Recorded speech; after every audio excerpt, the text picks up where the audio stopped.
Hello, this is Jacob Hornberger, president of the Future of Freedom Foundation, joined by Sheldon Richmond, the vice president of FFF, and this is the Libertarian Angle, the show that brings you the libertarian perspective on what's going on in the world.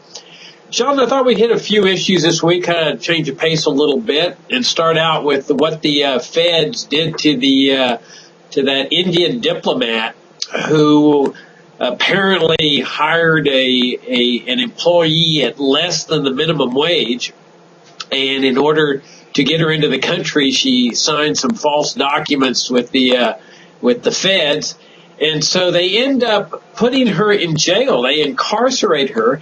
They do a strip search on her, and they treat her in just a horribly demeaning, humiliating manner. And it really, the whole controversy centers around the minimum wage law, that this lady wasn't complying with American minimum wage laws. And I know we've talked about the minimum wage, but I thought we ought to at least revisit this for a few minutes today. I mean, because this is the ultimate fiasco of the regulated society, where they're putting people into jail and strip searching them for matters arising out of the minimum wage law. Now, granted, we don't know all the circumstances here, but let's just assume that this is a voluntary, mutual, consensual agreement between the lady and her employee. That, why shouldn't they be free to agree on any wage that they agree on? They keep saying, "Oh, this is exploitation. This is exploitation." In whose eyes? When two people mutually agree to enter into a business transaction, why shouldn't they be free to do that?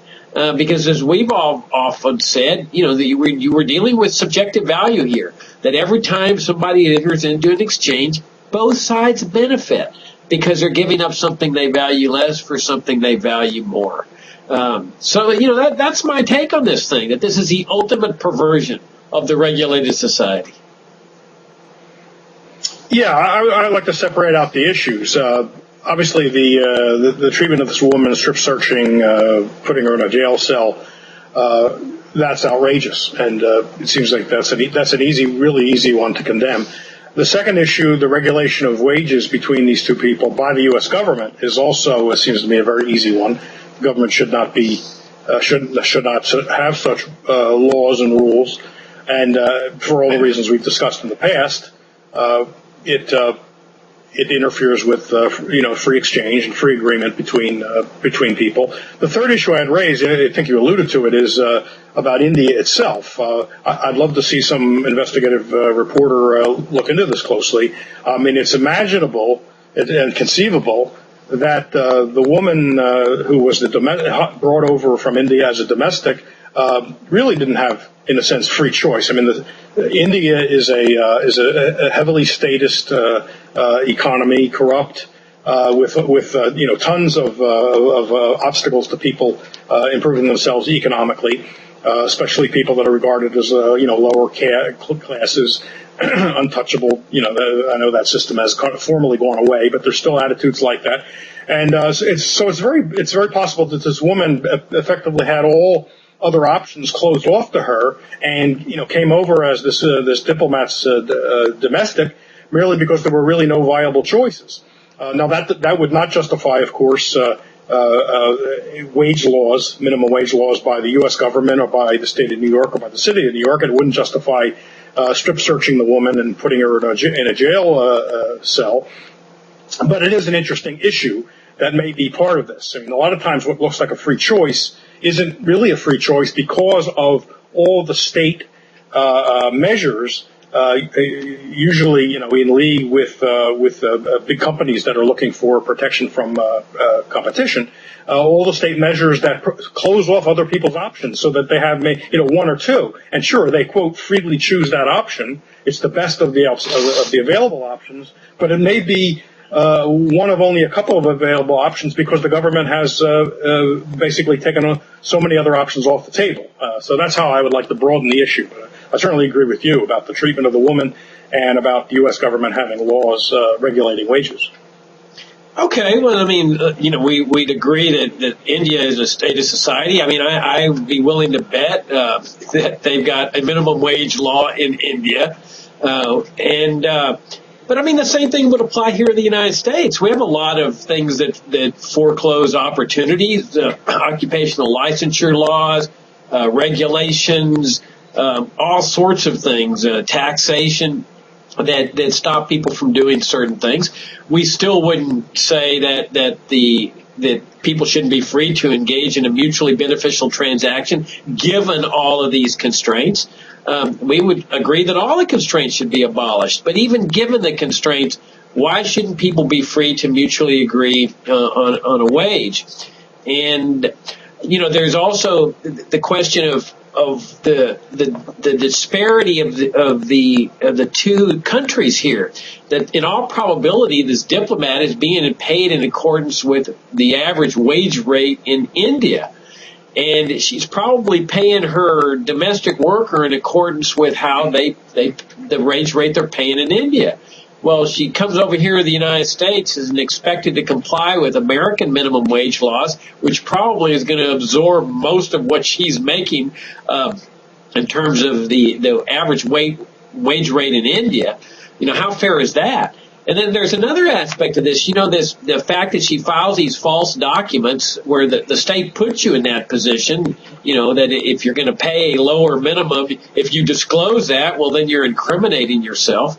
And I do find it ironic that they go after her for these little false bureaucratic declarations when you got over here James Clapper, who to me has presumably and apparently committed perjury before Congress on the NSA surveillance scheme, and they all treat him as a patriot and a hero and all this instead of criminally prosecuting him for the perjury that he apparently has committed. You know, how fair is that? I mean, what kind of system does that? No, well, that's true, and that's an obvious point. They can get away with lying to the American people and to Congress, and there's no consequences. Obama even evaded the question the other day, Friday, in his late afternoon press conference when he was asked about Clapper, and he said, "Well, you're conflating me with Clapper." Well, yeah, you're Clapper's employer. You put him in the job, and you kept him on the job after he lied. So that's right, and I agree with your main point here in the context of this conversation. The U.S. government should not be regulating wages. I was just simply raising the issue that. This domestic worker, if she might have chosen otherwise if the government hadn't closed off options. And it's never an answer. And it's true, that happens here as well. The government in all kinds of ways closes off options and leaves people fewer choices than they'd have in a really free market. The solution to that problem is never to close off yet another option by passing a minimum wage that's going to maybe destroy their job or keep them from getting hired in the first place. I mean, you don't help low-income people by removing the options they have. One of the problems is they have so few options. It doesn't help them take away another one. The answer is to remove all the government measures that close off options. Now, it's not the U.S. government's job to reform India or the government of India, so I'm not calling for that. That's something they got to work out. And the U.S. should mind its own business. Yeah, lead by example. That's the best thing we could ever do. Anyway, let's move to another subject. The news media is reporting that a majority of Americans now oppose the war in Afghanistan, which is quite incredible. I mean, I remember after 9/11. I mean, it was like 99% of people, yeah, let's go there and invade Afghanistan. Let's occupy the country. We really need to do this. Of course, we were among the 1% opposing this thing. You know, we made the argument that a military approach to what had happened on 9/11 is the very worst thing you could do, because you're going to go into this country and most of the people you're going to kill will have had nothing to do with 9/11. And that surely is the case. That by the time they get there, you know, Al Qaeda and Osama bin Laden, they're fleeing over to Pakistan, and the U.S. stays there 12, 13 years. And I would say 99% of the people they've killed and injured and maimed had nothing to do with 9/11.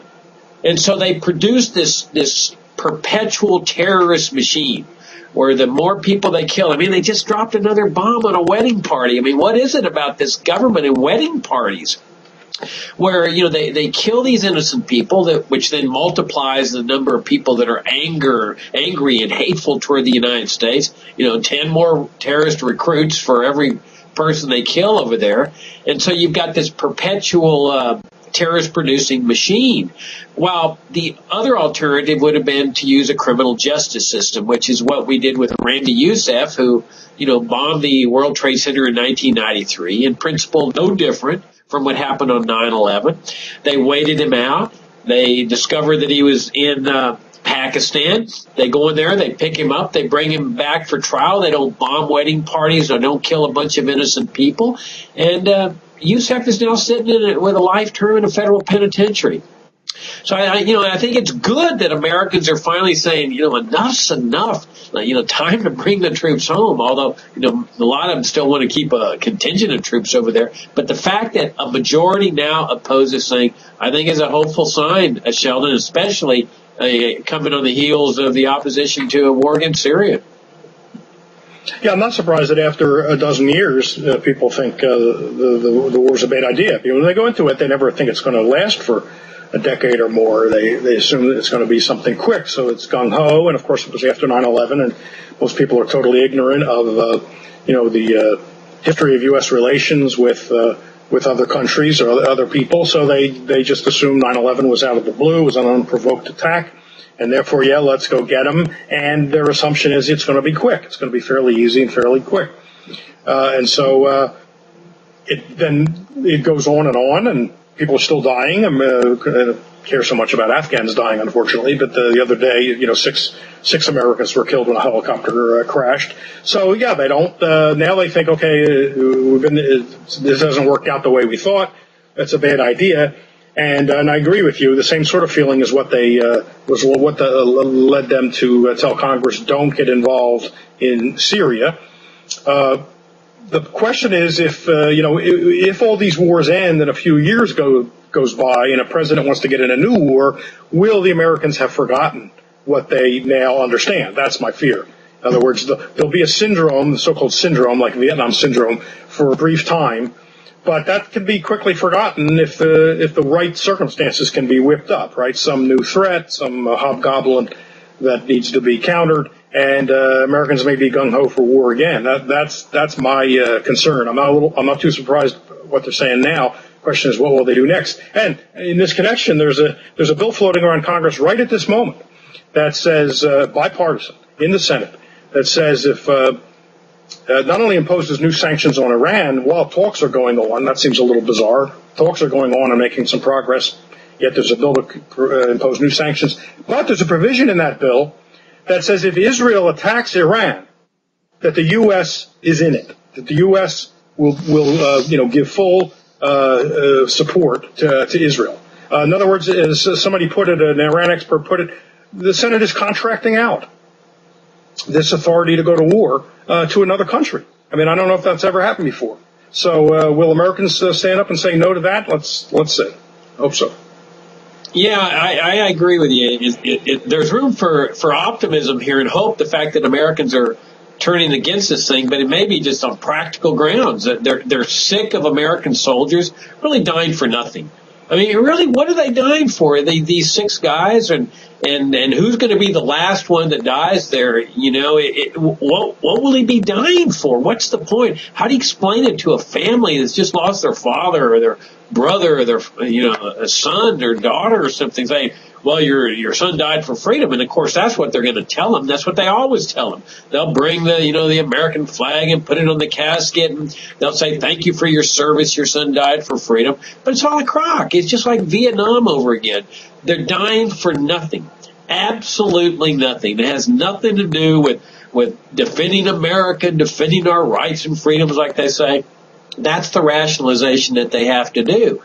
To give these people, to give them something where as compared to just telling them the truth that your son, your father died for nothing. So we got to just keep doing what we're doing. We, as libertarians, we have to get people to think at a higher level, not just, the war's turned bad, it's time to pull out, because they may be ready for the next one, like you say, in the next few years or so.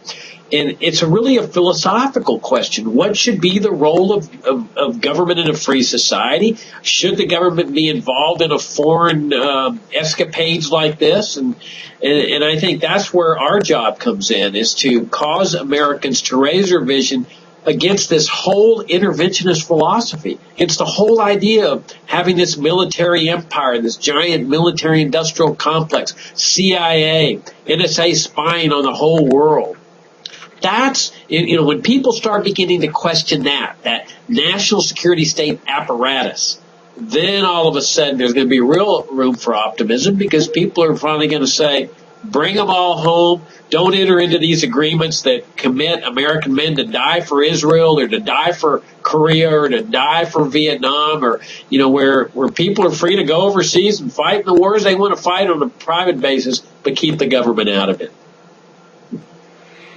The great movie, The Americanization of Emily, has a line that the lead character, Charlie Madison, speaks, written by Patty Chayefsky, which we all need to keep in mind, that we perpetuate war by exalting its sacrifices. And when these 6 guys went down last week, of course, on every news program, not only did they just report it, they talked about how this is a reminder of the great sacrifice that American troops make, for their country, for our country. And so everywhere it's reinforced. You can't turn on a football game without seeing this from every quarter, just about. There's this reinforcement of that these people are dying. They never throw in killing, but are dying for some great cause, our freedom, the country, something like that, some exalted thing. And all that does is send a subtle message that if you're going to die, this is a good way to die. So, yeah, I'll be gung-ho. I'll join the service. I'll support the troops. I'll support wherever they're sent, and I'll support the government in these wars. So it does set us up for the next war. People may be soured on the current one, but I'm hoping the sourness goes all the way down to the core and realizes that there's something intrinsically wrong with all this. And of course, one of the things we have to convince people of, so that they'll see this point, is that it's U.S. policy that creates the threats such as they are.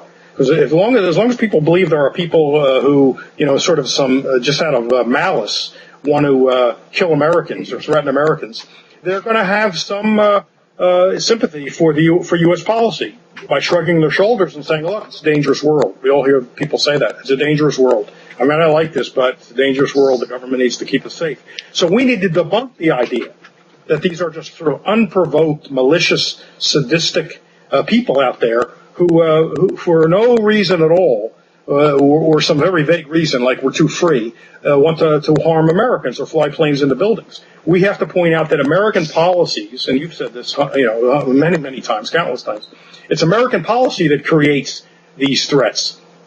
And therefore, if we change the policy and stop doing that, we won't need to go to war in order to keep ourselves safe. Yeah, that's a great point. All those great points, because you've got these people that are in their minds. You can see them at sports events and stuff about, let's thank the troops for defending our freedoms, and we wouldn't be able to have this ball game here if it hadn't been for the troops killing and dying in Afghanistan. And I think the dying is important. We often think only in terms of U.S. troops that are dying, but what about the people they're killing? I mean, how come we never pray for them? I mean, they didn't have anything to do with 9/11. A lot of them are just there resisting the foreign occupation of their country. We would do the same if Chinese troops were here occupying the United States. I don't think we'd like it. I think there'd be some people saying, hey, let's take up arms against the occupiers. Nobody likes an occupier except the people that are benefiting, contracts and so forth. And so I think that mindset we just need to pierce through, that holds the national security state, the military empire, in this exalted, almost holy position. And yeah, it's this empire that creates the anger and the animosity that they then use as the excuse to do more of the same. I mean, that's what was happening before 9/11. That's what produced the 9/11 attacks, along with the other, terrorist attacks, the USS Cole, the embassies in East Africa, and so forth. But then they go and do more of the same. They attack Iraq, which had never attacked the United States, and so they kill untold numbers of people there. They go into Afghanistan and kill most of the people killed there, had nothing to do with 9/11, which then produces more of the same. And then there's the other correlative thing where they get involved in other people's fights. You know, like the Israeli dispute, you know, or the Korean dispute. It's a civil war. Why should Americans be forced, through a draft or even called on to give up their lives for fights that other people are waging over something like this latest fight between China and Japan over some islands?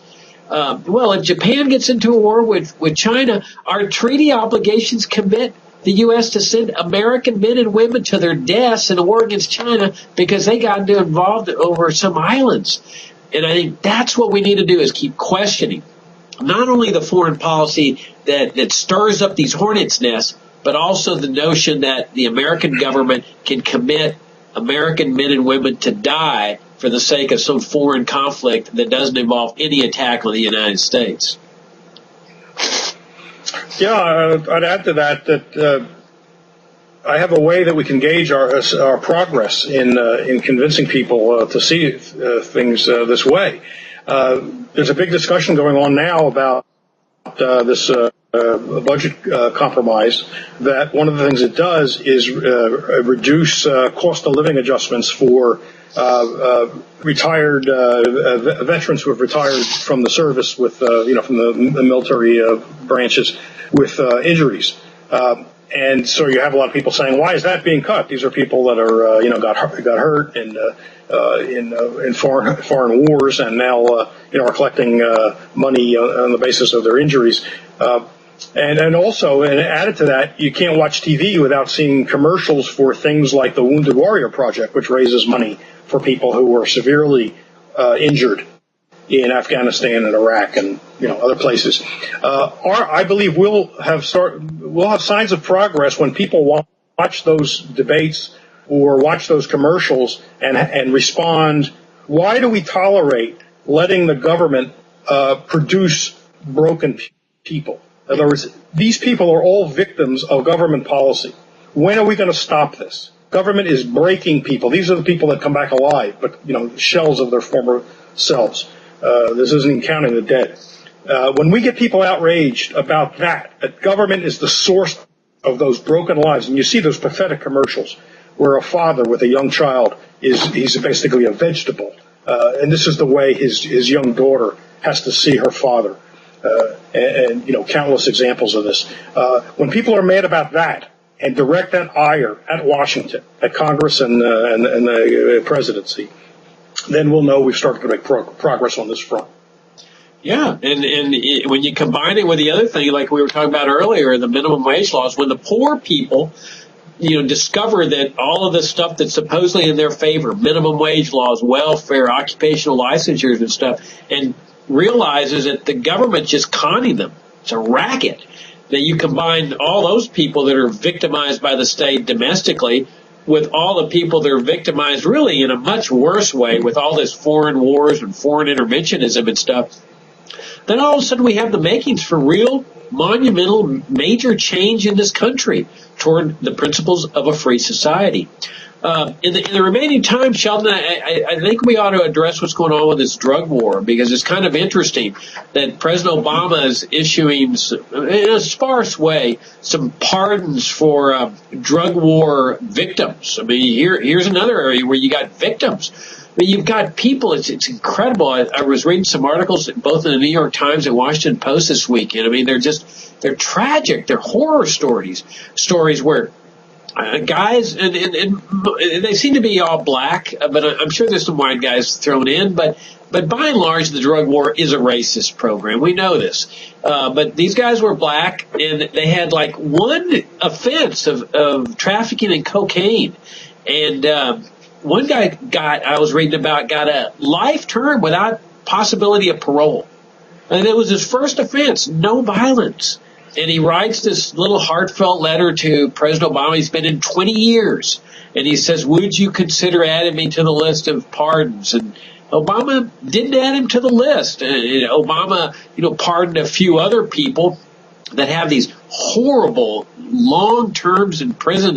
They've spent time there. They've got an even longer sentence. And to his credit, he's issued a few pardons. But to his discredit, there really ought to just be a blanket amnesty for every nonviolent drug offender. I mean, what business does the state have putting somebody in jail for engaging in a purely peaceful behavior? And especially now that we got states that are legalizing this kind of behavior, not just the possession, but also the sale and distribution of drugs, or at least marijuana.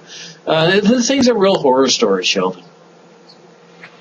Well, we've discussed this war on drug users, drug sellers, drug makers, certain ones, of course. Some drugs are perfectly legal. We've talked about it many times. It destroys lives. And the fact that he picked out 8 people to pardon, I think, drives home how totalitarian this is, really. So, by the good graces of His Excellency, 8 people out of how many thousands of nonviolent people who are in federal prisons, he's picked out 8 to pardon in this Christmas season. It almost reminds me of just before Thanksgiving when he pardoned 2 turkeys, and I was saying we have thousands of people in prison, nonviolent people, if you would just want to talk about them, and he's pardoning 2 turkeys. Well, okay, he's now taken another little step. 8 people he's picked out of the thousands. It's disgraceful, and the fact that he could pick a few out just drives home how disgraceful it is. It's not generous on his part. It shows how hypocritical it is, because how many others are in close to identical situations as the 8 that he picked out? Why those 8? Why not others? He's in the past criticized the disparity in sentences for people who get caught with crack cocaine, which is mostly minorities and poor people, versus people who have regular cocaine, who tend to be wealthier. It's more expensive.